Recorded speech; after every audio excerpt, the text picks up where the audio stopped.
Good morning, Your Honor. Philip Varricchio for plaintiff. Thank you. And appearing with you?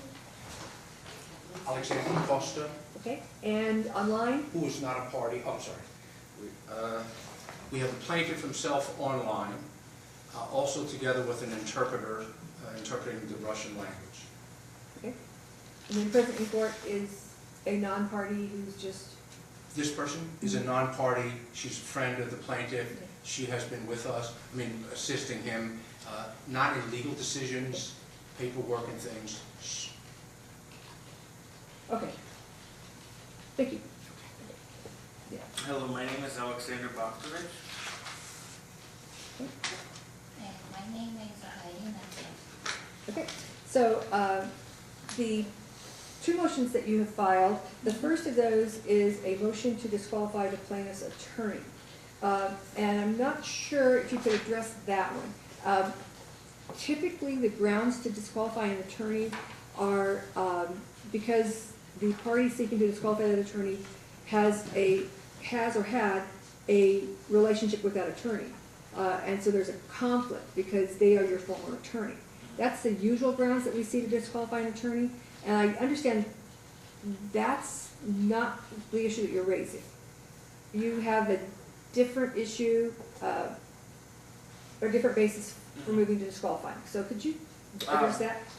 Well, my biggest issue is just right now, who is Alexandra Costa? She's actually a part of this lawsuit, or is she not? Because we can't understand that. Because up until a couple months ago, we did not know she was officially anything in this case. There's nothing filed in the case saying that she's a part of this case. So that's what I'm trying to understand. Is she actually a part of this case? Okay, but that gets to why the attorney should be disqualified because he's letting a third party be participating in this court.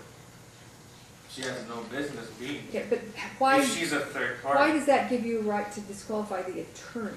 Because he's committing fraud. How can you let a Why third? does that give you? Okay, that's what we call a Rule 11 violation. So you believe that he is acting unethically under Yes. Rule 11 because he is not representing the plaintiff, but is instead representing this third party Yes. who's not a named party, but who's acting under a power of attorney. And so that's a sanction as opposed to a motion to disqualify. Because the motion to disqualify didn't make any sense. Okay, thanks. All right, we'll take these one at a time. Mr. Varricchio, if we can address that issue. Excuse me, Your Honor, interpreter speaking. Can I have just a moment to interpret it for Mr. Цискоридзе? Да, я вас слышу. Я вам просто переведу, что было. Они подают два ходатайства. Да, вы все поняли. И вот судья обсуждает, есть ли основания для того, чтобы дисквалифицировать адвоката на основании того, что они третью сторону привлекают. Хорошо. Да. Окей. Спасибо. Okay, thank you. Yes, Your Honor. So there's been, from day one, a continued and unwarranted invasion or attempt to invade into the attorney-client relationship. Ms. Costa is here as a convenience. As we see, the plaintiff is in the Republic of Georgia. We have an interpreter that's been on the line for a number of hours. So Ms. Costa is not making legal decisions. She has not filed any pleadings. She has not authored a affidavit in any matters. The plaintiff is here. They've challenged whether or not this plaintiff is the plaintiff. And so we're compelled to say, well, here's the client. You've been challenging, accusing me of fraud, that I don't have a real client. So there he is. He's on the line. But I think there are certainly limitations as to the scope of the attorney-client privilege, or whether they can inquire into what we talked about, why the complaint was filed, but the complaint was filed. Okay, now we're talking here about disqualification Yes. of an attorney. Yes.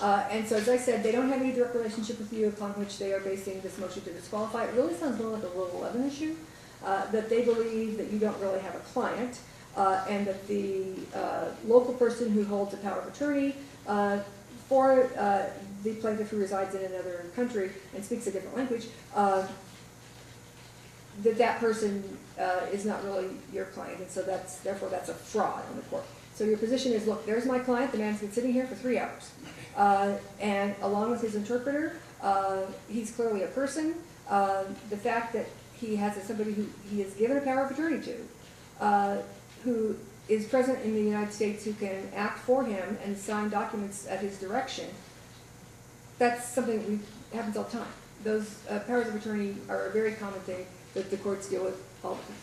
Exactly, and I'm not having this person make legal decisions, I'm having the client make legal decisions. However, she speaks his language, and it facilitates communication. Okay, all right, great, thanks. Okay, all right, so in response then, and this is again just the issue on the disqualification of the attorney, and we'll get to the other issue next. Okay, and I'll again repeat the same thing about this client, the issue of the signature. The original complaint was filed as... Okay, that's your other motion. That's your motion so you want to for dismiss. the next one. Yeah, so this is the disqualification issue. When we went to the case conference in his office, we had to leave because he would call himself an idiot, a bad lawyer. He would yell and scream at us, and we have posted that recording in the exhibits. That's unethical, unprofessional. I myself do not want to talk to someone who's an idiot, even though that's his word. So, and if he's a bad lawyer, I don't know what he's doing here. Okay. Yes, Ms. Camp. Before I start, I'm sorry for my hard accent. I'm not from USA, but what I would like to say about Mr. Varricchio. Mr. Varricchio uses fake information taken from Google against me and my son.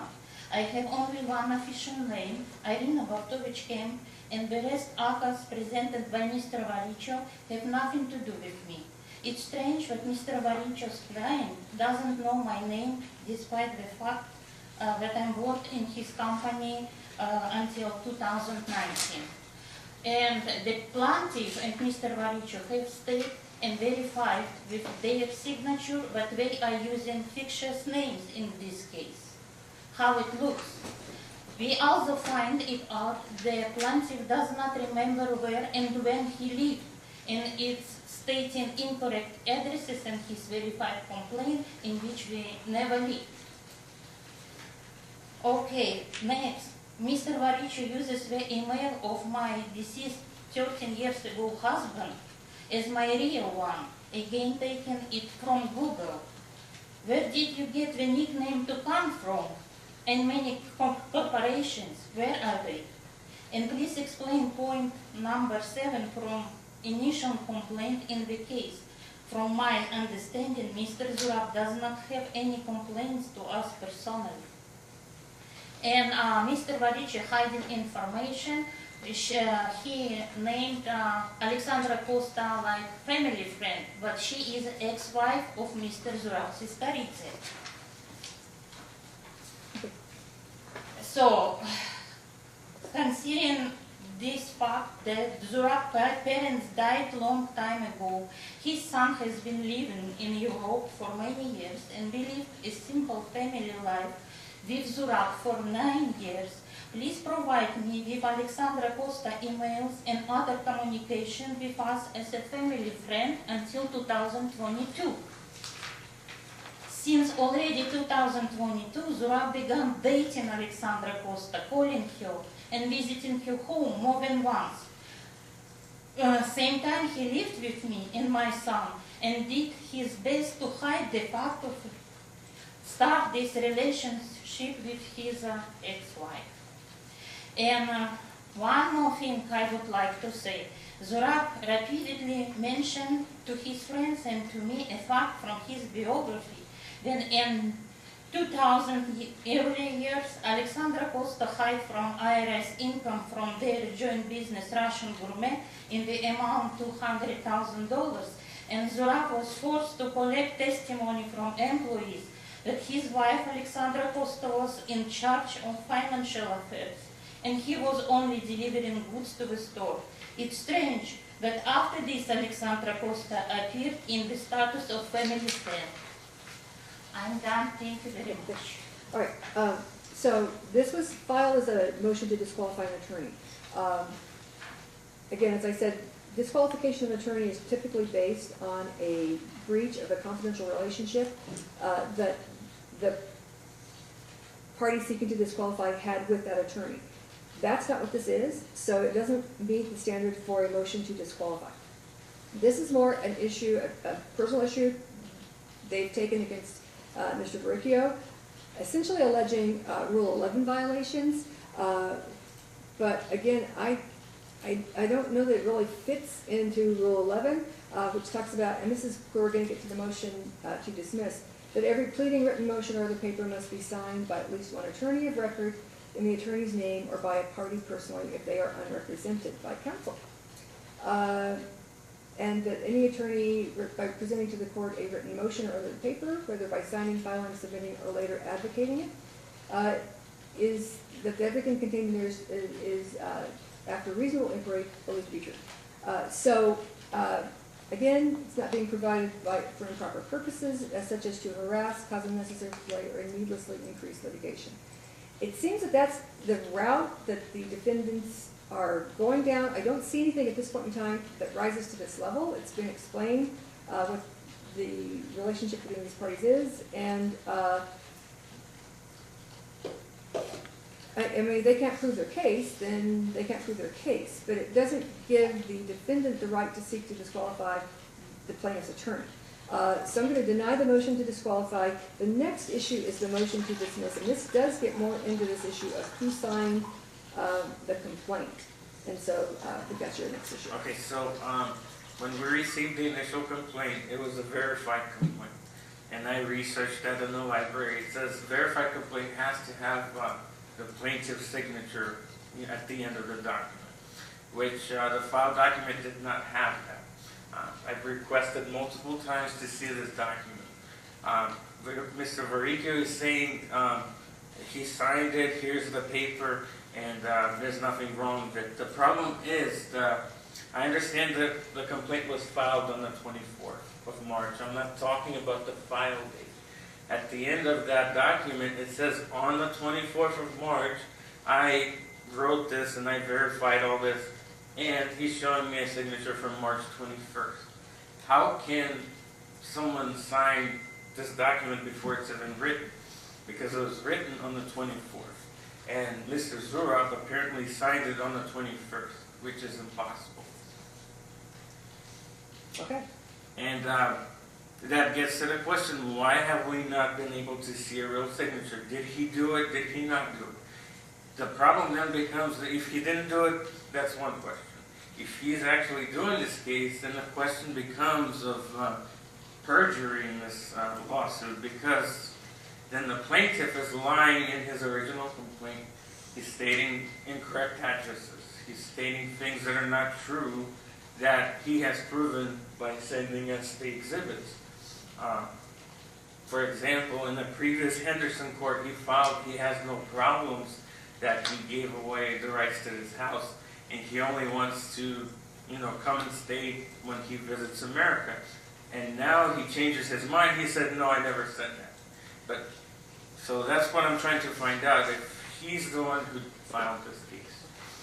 Or if what my maybe understanding is, he did, fill something out on the 21st of March, but then Ms. Costa added on a lot of things that don't make sense and filed it as if under him on the 24th. Okay. Do you want the interpreter to be able to interpret that to your client first? Okay, she asked for that opportunity. I forgot to allow it. So if the interpreter needs to interpret any of that, give you a couple minutes here to interpret that for them. Окей. По поводу первого ходатайства поняли, что судья принял решение, что ходатайство о том, чтобы дисквалифицировать адвоката, касается частных отношений между клиентом и адвокатом, и оно не соответствует стандартам правила 11, которое она зачитала, на основании которого можно было бы снять этого адвоката с рассмотрения дела. То есть это ходатайство отклонено. По поводу второго ходатайства о снятии дела с рассмотрения, то как раз были приведены стороной ответчиком что подделаны были подписи, как они были подделаны, что подпись ваша была 21 марта, а потом копия была получена, что на самом деле все было написано 24 марта, и как это вообще может быть. И вот, подпись касается чего вообще? Okay, so we're just interpreting for him. You can't really say anything, so is there anything further you need to interpret? Or that he has a question for you with respect to interpretation? He has a question regarding the signature. What was the No, I can't do that. But if he has a question about an interpretation, something you said in interpreting the argument, that's fine. We can't take any evidence. Okay, thanks. So Mr. Varricchio. Well, unfortunately, Your Honor, and the court warned the defendants at the outset. You know, we have lay people who are interpreting the legal system. And what is the legal system, and what do we see on TV, and what's the law, and what's illegal, what's not legal. So, with respect to the allegations about using names, well, as we know, as plaintiff's counsel, will use variations in names.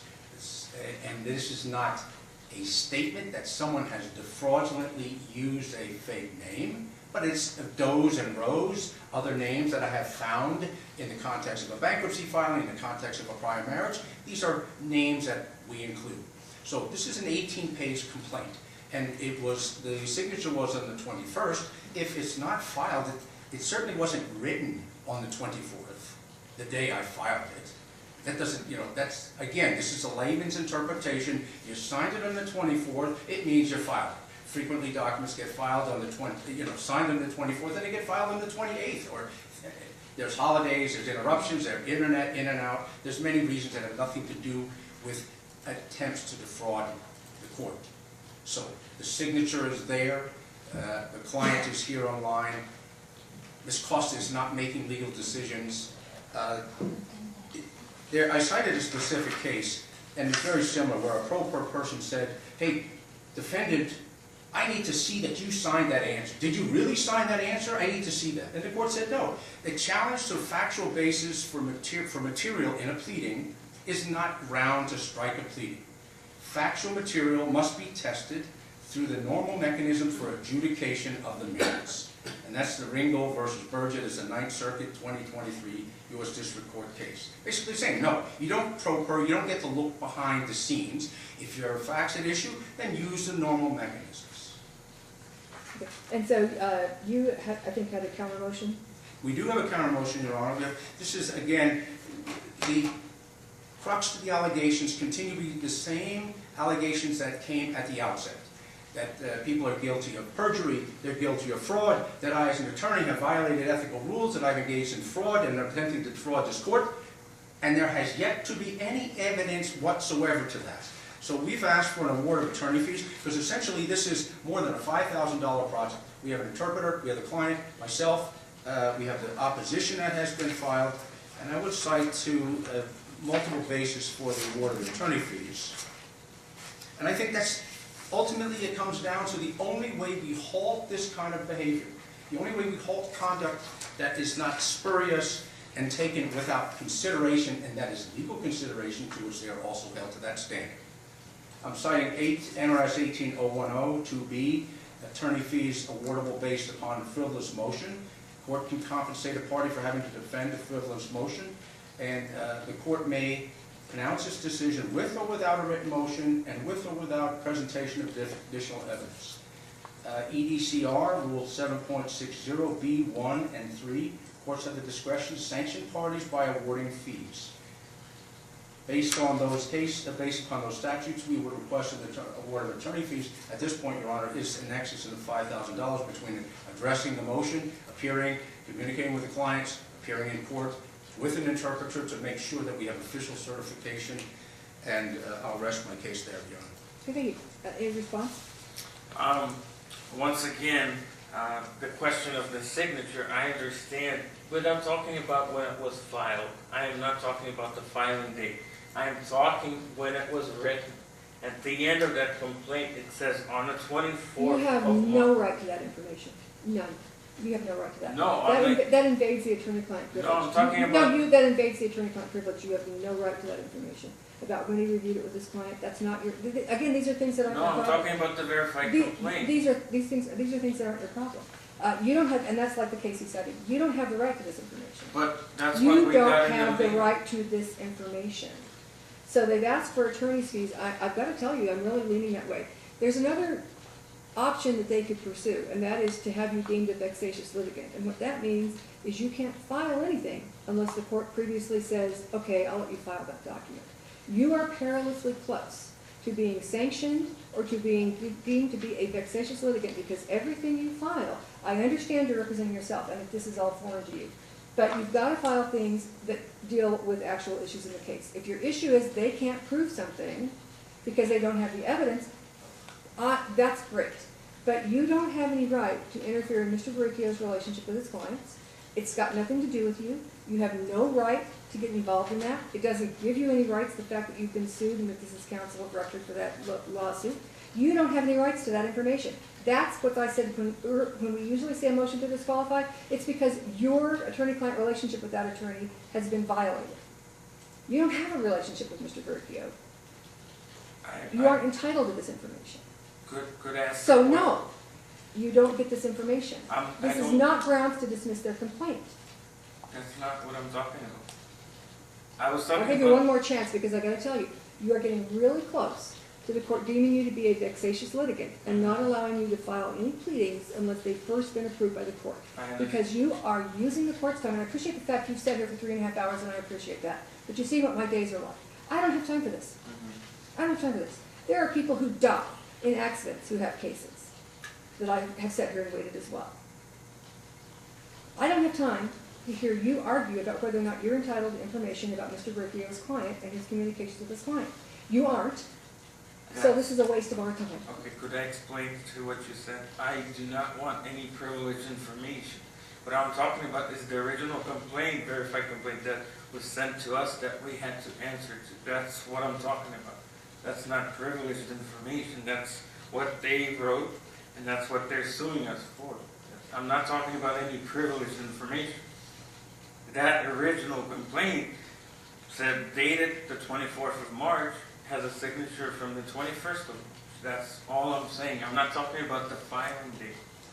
I'm talking about the drafting of the actual document. It has a signature from before it was drafted.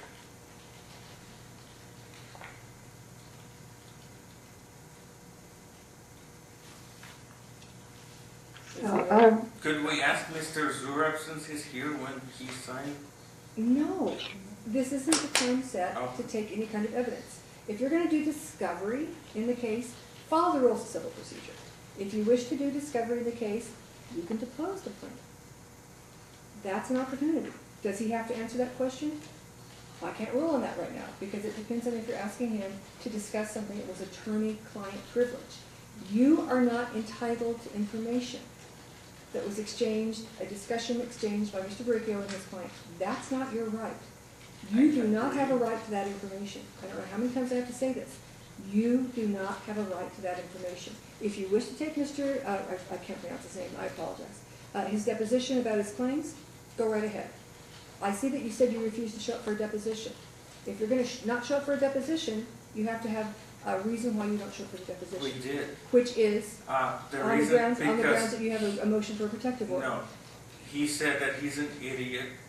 That's his words, and I have Okay. the recording for that. Okay. That is irrespectful of us Mhm. and of the court. Okay, no.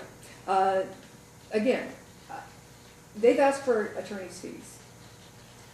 I'm going to grant them attorney's fees because I've told you, you are getting perilously close to the standard of vexatious litigation, meaning you are taking the court's time on issues that are meaningless to the underlying litigation. These issues are meaningless to the underlying litigation, I'm and sorry, we are all having taking a time. signature We are all taking time is from important. other people on things that are not your right to know. You have no right to this information. These are not grounds to disqualify counsel. These are not grounds to dismiss the complaint. If you have issues with the complaint in that there's something factually wrong with it and they can't prove a fact, that's a different issue, and we'll talk about that. But you are getting so close to having to have everything you file pre-approved, which is going to, you don't want to go down that road. You are so close to it. Instead, I'll grant the attorney's fees because that's the other alternative, is to deprive you of a right to file documents. I'm almost there. This is not the first time we have had to come in here on something that has absolutely no meaning to the litigation. I understand it means something to you, but it doesn't impact the litigation. And you are taking time from this case and other cases to discuss things that have nothing to do with the underlying merits of the case. If he can't prove his complaint, show me why he can't prove his complaint. And it's got nothing to do with a verification signature. It's got nothing to do with that. So we just need to move on and get down to the merits of the case. They can either prove it or they can't. Okay? All right. So, Mr. Varricchio, I'm going to grant your counter motion. I'm going to deny the other two motions if you'll do that order. Thank you so much. All right. Thank you very much. All right. Your Moving Honor, on to shall I submit the application separately for the fees, the amount of the fees? yes, you need some sort of an affidavit that documents the fees, particularly the cost of the interpreter. Okay. Thank you very much. Thanks for your time. All right. Moving on. В общем, Rodriguez versus Caesar's Palace. по ходатайству их отложили, а судья присуждает